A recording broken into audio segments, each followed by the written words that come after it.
On s'éclate comme des petits fous.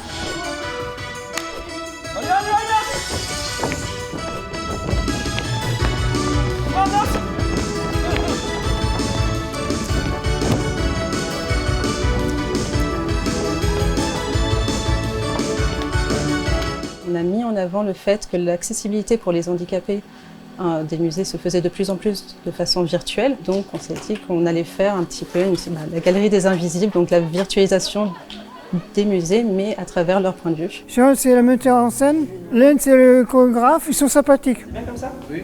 Tu vois bien là? Peu importe la personne qui est en face de nous, on a toujours une méthodologie à travailler et appliquer qui sera toujours différente. Donc en soi, moi je prends ça plutôt comme un défi. Je ne différencie pas vraiment les gens, c'est plus un défi pour moi de bosser avec eux.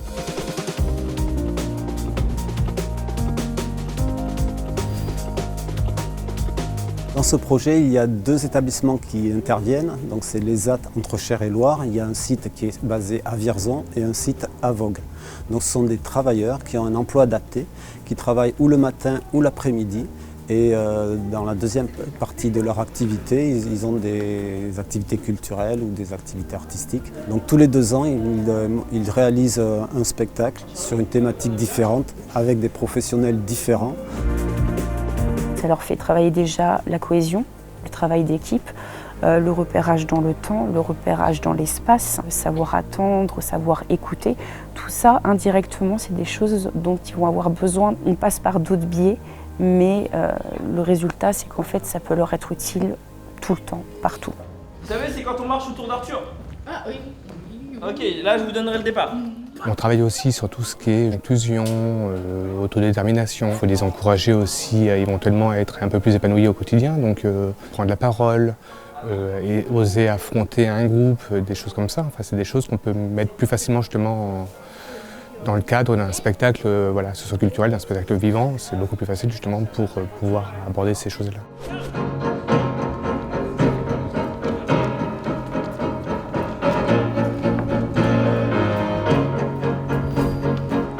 C'est un petit peu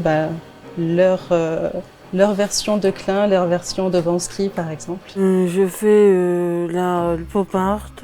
Tous les tableaux, j'aime bien. C'est bon Florence? Oui, on fait Blue, on fait... Non, là on va faire Bansky.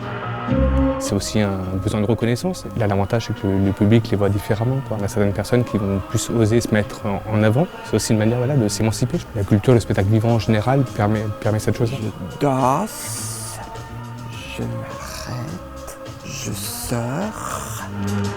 Ils sont tous volontaires, ils ont tous envie de participer à ces projets. Pour preuve, c'est qu'ils sont là régulièrement, chaque semaine, et ils sont toujours très enjoués et très heureux de monter sur scène. La galerie des invisibles, ça m'intéresse, c'est bénéfique pour moi.